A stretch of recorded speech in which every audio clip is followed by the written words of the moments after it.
नमस्ते, ये है mummy tuber, your one stop destination for education of pre primary and primary kids. अगर आप मेरे चैनल पे पहली बार आए हैं तो मैं हूँ पर्णिका। मैं एक सर्टिफाइड जॉली फोनिक्स टीचर हूँ एंड मेरा खुद का ISO सर्टिफाइड इंस्टीट्यूट है पुणे में। तो अगर आप अपने बच्चे के लिए ऑफलाइन क्लासेस देख रहे हैं, पुणे में हैं, और खुद के लिए वर्कशॉप देख रहे हैं तो आप एनरोल करा सकते हैं। और अगर आप ऑनलाइन क्लासेस देख रहे हैं या ऑनलाइन वर्कशॉप देख रहे हैं तो भी आप मुझे mummytuber@gmail.com पे ईमेल ड्रॉप करिए, मैं आपको डिटेल्स फॉरवर्ड कर दूंगी। आज का वीडियो एक हाईली रिक्वेस्टेड वीडियो है जो कि है लॉन्ग वॉवल साउंड्स पे। मेरे पास कई कमेंट्स आते हैं कि हमें पता तो चल जाता है लॉन्ग वॉवल साउंड्स क्या है, कई वीडियोस में बताया जाता है, बट बच्चे को कैसे ये बात समझाएं, उनको कैसे रीडिंग में इनको कराएं, ये नहीं पता चल पाता है। तो बहुत ही कॉम्प्रिहेंसिव वीडियो होने वाला है जिसमें मैं आपको लॉन्ग वॉवल साउंड्स बताऊंगी क्या होते हैं। दूसरी चीज़, आपको इनको बच्चे को कैसे समझाना है, उनकी रीडिंग हैबिट में कैसे लाना है। एंड तीसरी चीज़, आपको किस एज के बच्चे को ये बताना है या किस क्लास के बच्चे को ये बताना है। तो वॉवल साउंड्स दो तरीके के होते हैं। एक होते हैं शॉर्ट वॉवल साउंड्स और एक होते हैं long vowel sounds. So short vowel sounds are A, O, A, and long vowel sounds are A, E, I, O and U. हम लोगों ने बचपन में इनको AEIOU पढ़ा था क्योंकि हम फोनिक्स से नहीं पढ़ते थे, बट एक्चुअली जो साउंड निकलती है ये A, E, I, O, अ होती है एंड ये शॉर्ट वॉवल साउंड्स होते हैं।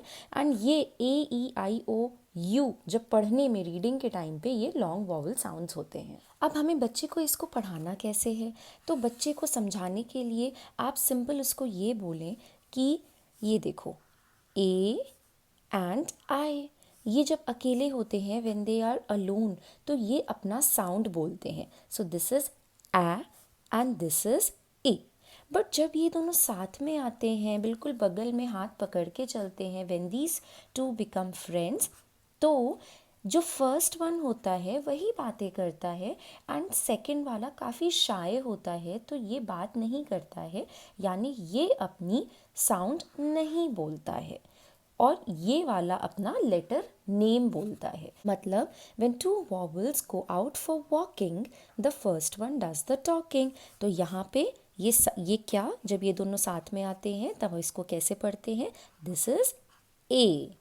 ठीक। Similarly, when two E are together, so the second one will not say its sound and the first one will say its letter name। ये अपना letter name बोलेगा, so we will say it as E। Then the third long vowel sound is this one. So they both are out for walking and this one is shy, so it will not say its sound। क्या, O अपना letter name बोलेगा, तो sound is O। जब ये दोनों साथ में होते हैं then the sound is O। Then U, ये अपना साउंड नहीं बोलेगा, ये अपना लेटर नेम बोलेगा, sound is U। And this one is I। क्यों, क्योंकि यहाँ पे अगेन ये अपना साउंड नहीं बोलेगा, ये अपना लेटर नेम बोलेगा। सो जब दोनों साथ में होंगे the sound will be I। अगर आपको लगता है ये टेक्निकल चीज़ है और बच्चे को इस तरीके से समझाने में उसको कन्फ्यूजन हो रहा है, क्योंकि मेरी फोनिक्स, जब मैं ऑनलाइन फोनिक्स क्लासेस लेती हूँ तो मुझे कई बार कुछ बच्चों के साथ ये प्रॉब्लम फेस करनी पड़ती है कि जब ये समझाती हूँ the when two vowels go out for walking the first one does the talking, तो इन सब में बच्चों को इतना इंटरेस्ट नहीं आता है। नाउ सेकंड थिंग इज़, हमारे लिए एप्लीकेशन पार्ट ज़्यादा इंपॉर्टेंट है। यानी जब बच्चा ये वर्ड देखे तो वो उसको ए ऐसे नहीं पढ़े, वो उसको पढ़े रेन पढ़े, इसको ए पढ़े। तो ये अगर आपको कई बार इस तरीके से समझाने का कोई फ़ायदा ज़्यादा नहीं होता है, जो मैंने अपनी ऑनलाइन क्लासेस में देखा है, तो आप सिंपल बच्चे को लर्न करा दीजिए। आप बच्चे को ये बात लर्न करा दीजिए कि ए एंड आई जब भी साथ में देखो दैट इज़ ए साउंड। ऐसे ही जब भी आप आई और ई साथ में देखो दैट इज़ आई साउंड। तो बच्चे को आप ये डायरेक्टली लर्न करा दीजिए।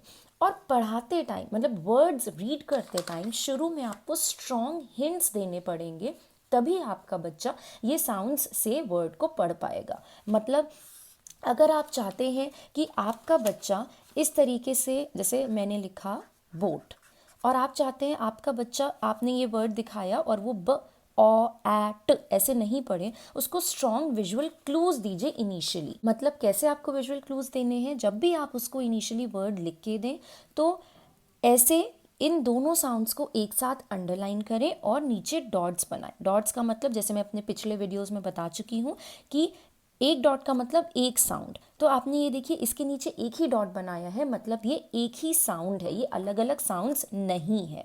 तो ब ओ ट बोट। एक और एग्जाम्पल बताती हूँ, जैसे आपने ये वर्ड लिखा, अब आप ऐसे ही लिख देंगे तो कई बार बच्चों को स्पेलिंग ही याद होती है क्योंकि सिंपल है, ट्री है, तो बच्चा पढ़ लेगा। लेकिन आपने मान लीजिए ये वर्ड लिखा स्प्री, आप तो ये पढ़ लेंगे क्योंकि आपको पता है ये है। बच्चे को विजुअल क्लू दीजिए और यहाँ पे अंडरलाइन करिए, एक डॉट बनाइए, यानी ये दोनों एक ही साउंड निकाल रहे हैं, और इन सब के नीचे भी एक एक डॉट बनाइए। सो नाउ इट्स, अब बच्चे को विजुअल क्लू मिलेगा तो इसको ई ही पढ़ेगा, इसको अलग अलग ए नहीं पढ़ेगा। आप ऐसे देंगे तो बच्चा इसको अलग अलग पढ़ेगा, इनिशियली ए ख ए, लेकिन आपको यहाँ पे विजुअल क्लू देना है, अंडरलाइन करना है, डॉट बनाना है, यहाँ पे एक एक डॉट बनाना है, तो ए ख यू, रेस्क्यू। तो अब बात आती है कि हम कब पढ़ाएं। तो हमें ये कॉन्सेप्ट करीब 5 साल से ऊपर के बच्चे को पढ़ाना चाहिए। इनफैक्ट 5.5-6 साल अप्रोप्रिएट एज है ये कॉन्सेप्ट इंट्रोड्यूस कराने की। आप अपने 5-5.25 साल के बच्चे को ये कॉन्सेप्ट इंट्रोड्यूस कराइए, और अगर आपको लगता है कि उसको नहीं समझ में आ रहा है या प्रॉब्लम हो रही है तो प्लीज़ प्रेशराइज मत करिए, 2-3 महीने का गैप लेके फिर से उसको ये कॉन्सेप्ट इंट्रोड्यूस कराइए। एंड उससे ज़्यादा इम्पॉर्टेंट बात ये है कि इस कॉन्सेप्ट यानी लॉन्ग वॉवल साउंड से पहले उसके शॉर्ट वॉवल साउंड्स बिल्कुल पक्के होने चाहिए। अगर मैं कोई CVC या CVCC वर्ड बोलती हूँ और उसमें मैं पूछती हूँ कि अच्छा ये शॉर्ट, इसमें कौन सा, इस वर्ड में कौन सा शॉर्ट वॉवल साउंड है, तो आपके बच्चे को ये रिकग्नाइज करना आना चाहिए। ठीक है। क्लास वाइज, जैसे मैंने एज वाइज बताया, तो क्लास वाइज ज़्यादातर स्कूल्स में ये कॉन्सेप्ट UKG क्लास में या क्लास 1 में पढ़ाया जाता है। बट जैसे मैं हमेशा बोलती हूँ कि age and class is just a number, तो आप अपने बच्चे के फ्लो के साथ जाइए। अगर आपको लगता है बच्चा प्रिपेयर्ड है ये कॉन्सेप्ट सीखने के लिए तो उसको सिखाइए, नहीं प्रिपेयर्ड है तो आप थोड़ा टाइम या ब्रेक लेके सिखाइए। आई होप इस वीडियो ने आपके बहुत से डाउट्स क्लियर कर दिए होंगे लॉन्ग वॉवल साउंड्स पे। अगर अभी भी कोई डाउट बाकी है तो कमेंट सेक्शन में मुझे पूछ लीजिए, और अगर आपको कोई और टॉपिक पे, फोनिक्स के टॉपिक पे या किसी भी एजुकेशनल टॉपिक पे वीडियो देखना है तो मुझे कमेंट सेक्शन में ज़रूर बताइएगा। वीडियो अच्छा लगा हो तो प्लीज़ लाइक और शेयर ज़रूर करिएगा, एंड सब्सक्राइब करिएगा चैनल को अगर अभी तक आपने नहीं किया है तो। सब्सक्राइब करने के साथ साथ बेल आइकन ज़रूर दबाइएगा एंड ऑल नोटिफिकेशंस पे क्लिक करिएगा, तभी आपको मेरे चैनल के सारे नोटिफिकेशंस मिलेंगे। देखते रहिए मम्मी ट्यूबर। नमस्ते।